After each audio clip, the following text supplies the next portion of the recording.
Collector કચેરીના આ દ્રશ્યો છે, ઝપાઝપીના દ્રશ્યો પણ સામે આવ્યા છે। પોલીસ અને કોંગ્રેસના કાર્યકર્તાઓ વચ્ચે ઘર્ષણ થયું હતું। કોંગ્રેસ કાર્યકરોએ ભૂમિનું ફોર્મ ફાડી કાઢ્યું છે। આપ જુઓ, જે ઉમેદવાર છે તેમનું ફોર્મ ફાડી નાખવામાં આવ્યું છે। ફોર્મ પરત લેવા માટે ભારે ખેંચતાણ થઈ હતી। ભૂમિ પ્રજાપતિ છે, પહેલા તો કનુ પ્રજાપતિ છે, તેમણે તો ફોર્મ પરત ખેંચી લીધું છે અને હવે ભૂમિ પ્રજાપતિ ત્યાં પહોંચી ગયા હતા। તે પહેલા જ તેમણે કહ્યું હતું કે દામ સામ દંડ ભેદ ગમે તે થાય, અમે ફોર્મ તો નહીં જ આપવા દઈએ, પરત ખેંચવા નહીં દઈએ। રવિ અમારી સાથે જોડાઈ ગયા છે। રવિ, ફોર્મ ફાડી લેવામાં આવ્યું છે, શું વિગતો હાલ તો? ડીસીપી જે રીતના જોઈ શકો છો કે અહીંયા બબલ થઈ રહી છે કે ડીસીપી એન્ડ્રુ મેકવાને ધક્કે ચડાવવામાં આવ્યા છે કોંગ્રેસ દ્વારા, અને કોંગ્રેસના જે ઉમેદવાર છે હરી સોળ, તેમનો શર્ટ ફાટી ગયો છે। ધક્કામુક્કીમાં પોલીસ અને કોંગ્રેસ વચ્ચે ભારે ઘર્ષણની પરિસ્થિતિ થઈ છે અને હાલમાં જોઈ શકો છો કે ડીસીપી દ્વારા જ્યાં જે છે તે બ્રીફિંગ કરવામાં આવી રહ્યું છે। હાલમાં જે રીતના કોંગ્રેસનો આક્ષેપ છે કે જે ચૂંટણી અધિકારીની ચેમ્બરમાં ભાજપના પૂર્વ કોર્પોરેટર છે અને તેમને બહાર કાઢવામાં આવે કાં તો અમને અંદર જવા દેવામાં આવે। હાલમાં જોઈ શકો છો કે કેટલો વિરોધ અહીંયા થઈ રહ્યો છે। ડીસીપી દ્વારા અહીંયા પહોંચીને જે છે તે સમજાવવાની કોશિશ કરવામાં આવી રહી છે। જે હરીશ ઓર છે તે હરીશ ઓરને અહીંયા જે છે તે પકડવામાં આવી રહ્યો છે, તેને લઈ જવામાં આવી રહ્યો છે। હાલમાં જે રીતના જોઈ શકો છો કે ડીસીપી છે તે ડીસીપીને અહીંયા ધક્કે ચડાવવામાં આવી રહ્યા છે। પોલીસ અને કોંગ્રેસ વચ્ચે ભારે ઘર્ષણની પરિસ્થિતિ નિર્માણ અહીંયા થયું છે અને જે રીતના એક ખૂબ જ તંગદિલીભર્યો માહોલ વડોદરા શહેરના આજે ચૂંટણી અધિકારીની ચેમ્બરની બહાર જોવા મળી રહ્યા છે। કોંગ્રેસનો સીધો આક્ષેપ છે કે ચૂંટણી અધિકારી સાથે મળીને ભાજપ અને જે લોકો છે તે કોંગ્રેસના ઉમેદવારોનો ફોર્મ ખેંચાઈ રહ્યા છે અને હાલમાં ભારે ધક્કામુક્કી થઈ રહી છે। જોઈ રહ્યા છે કોંગ્રેસના બધા જ પ્રમુખ સહિતના કાર્યકર્તાઓને અહીંયા જે છે તે બહાર ધકેલવામાં આવી રહ્યા છે અને ખૂબ ધક્કા મારીને કોંગ્રેસના લોકોને અત્યારે બહાર કાઢવામાં આવી રહ્યા છે।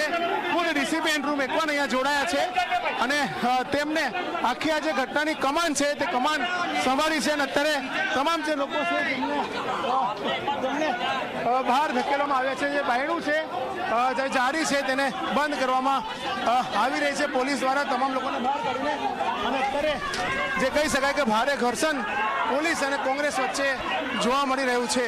હાલમાં જે રીતના હું તમને બતાવીશ કે અહીંયા કાગળો ફાડી નાખવામાં આવ્યા છે। કેમેરામેન મુકુંદ બતાવશે દ્રશ્યો કે કઈ રીતના જે કાગળો છે તે ફાડી નાખવામાં આવ્યા છે। જે ભૂમિ પ્રજાપતિના કાગળ હતા તેને ફાડીને અહીંયા ફેંકવામાં આવ્યા છે। ચૂંટણી અધિકારીની જે ચેમ્બર છે તેની અંદર ભૂમિ પ્રજાપતિ જે છે તેને લઈ જવામાં આવી છે। તે ફોર્મ તેનું પરત ખેંચી રહી છે। સાથે જ આક્ષેપ કર્યો છે કે પોલીસના બંદોબસ્તની વચ્ચે આપ જોઈ શકો છો કઈ રીતના જે ફોર્મ છે ફોર્મ પરત લેવડાવવાની જે પ્રક્રિયા છે તે ચાલી રહી છે અને તેને લઈને કોંગ્રેસ દ્વારા જે વિરોધ છે તે વિરોધ કરવામાં આવી રહ્યો છે।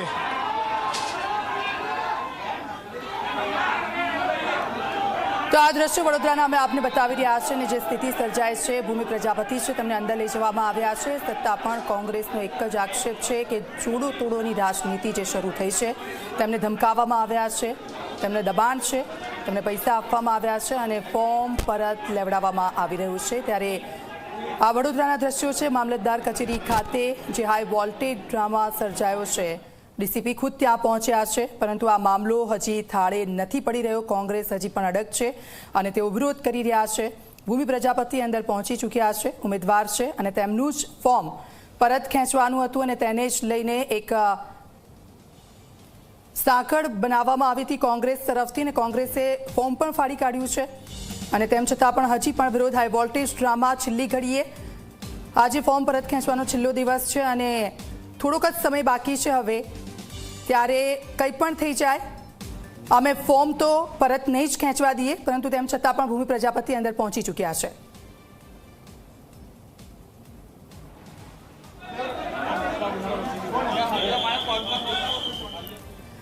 સુરતમાં પણ એ પરિસ્થિતિ છે। વડોદરાના આ દ્રશ્યો, હાલ મામલો થાળે પડે તેવી કોઈ શક્યતાઓ દેખાતી નથી। ઝપાઝપીના જે દ્રશ્યો સામે આવ્યા છે અને દરવાજો બંધ કરવાની કોશિશ કરવામાં આવી રહી છે કે જેથી કરીને કેટલાક લોકો છે તેમને બહાર મોકલી દેવામાં આવે, જેથી કરીને મામલો થાળે પડી જાય। ફોર્મ પરત ખેંચવામાં હવે માત્ર 10-15 મિનિટનો સમય છે અને જે ઉમેદવારો છે એ ઉમેદવારોને તોડવાની કોશિશ કરવામાં આવી રહી છે. કોંગ્રેસે અનેક આક્ષેપો પણ લગાવ્યા છે. ત્યારે તેમને ખબર પડી કે ભૂમિ પ્રજાપતિ કે જેઓ ફોર્મ પરત ખેંચવા માટે જઈ રહ્યા છે અને ત્યારે જ તે લોકોએ વિરોધ કર્યો અને તેમને અંદર ન મોકલવામાં આવે તેવા પૂરતા પ્રયાસો કરવામાં આવ્યા હતા કોંગ્રેસ તરફથી, પરંતુ તેમના પ્રયાસો છે તે નિષ્ફળ નીવડ્યા છે. ભૂમિ પ્રજાપતિ તેઓ અંદર પહોંચી ચૂક્યા છે અને હવે તેઓ બહાર આવશે ત્યારે ખબર પડશે કે શું થયું. આખરે ભૂમિ પ્રજાપતિ તરફથી કોઈ પ્રતિક્રિયા સામે નથી આવી, પરંતુ તેમને રોકવાના ખૂબ પ્રયત્નો કરવામાં આવ્યા. પોલીસ અને કોંગ્રેસના કાર્યકરો પણ આમને સામને આવી ગયા હતા, ધક્કામુક્કી થઈ હતી અને તેમને સમજાવવાનો પ્રયાસ કરવામાં આવ્યો, પરંતુ તેઓ સમજે એવા નહોતા અને હાથાપાઈ પણ થઈ.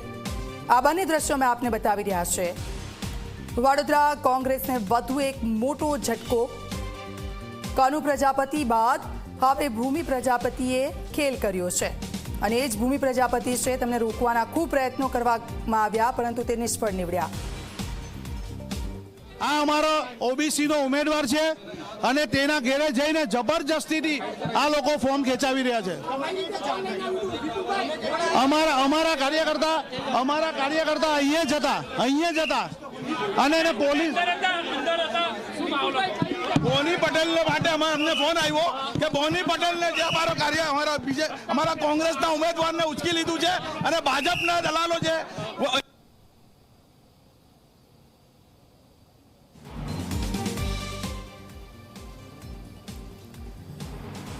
વડોદરાના આ દ્રશ્યો મેં આપને બતાવી રહ્યા છે અને જે સ્થિતિ છે એની એ જ સ્થિતિ છે. મહિલા કાર્યકર્તાઓ પણ ત્યાં પહોંચી છે. ભાજપે રાજકીય કાવા દાવા કર્યા છે, તોડવાના પ્રયાસો કરવામાં આવ્યા અને તે પ્રયાસો છે સફળ પણ થયા છે અને સતત કોંગ્રેસ તરફથી એ આરોપો લગાવવામાં આવ્યા છે કે અમારા જે ઉમેદવારો છે તેમને ડરાવવામાં આવ્યા, તેમને ધમકાવવામાં આવ્યા, તેમને ખરીદવામાં આવ્યા અને ફોર્મ પરત ખેંચવાનું જ્યારે સમય આવી ગયો છે ત્યારે કોંગ્રેસે પણ દામસામ દંડ ભેટ તમામનો ઉપયોગ કરી લીધો, પરંતુ તેમનો જે આ હાઈ વોલ્ટેજ ડ્રામા હતો તે નિષ્ફળ નીવડ્યો છે. કારણ કે ભૂમિ પ્રજાપતિએ એક મોટો ખેલ કરી કાઢ્યો. તેમણે પણ ફોર્મ પરત ખેંચી લીધું. કલેક્ટર કચેરી ખાતેના આ દ્રશ્યો. રવિ અમારી સાથે ત્યાંથી જોડાઈ ગયા છે, સતત અપડેટ્સ આપી રહ્યા છે. રવિ, શું સ્થિતિ છે હાલ? કારણ કે હવે સમય પૂરો થવા આવ્યો છે, ભૂમિ પ્રજાપતિ પણ અંદર પહોંચી ગયા છે, એટલે એક મોટો ખેલ થઈ ગયો.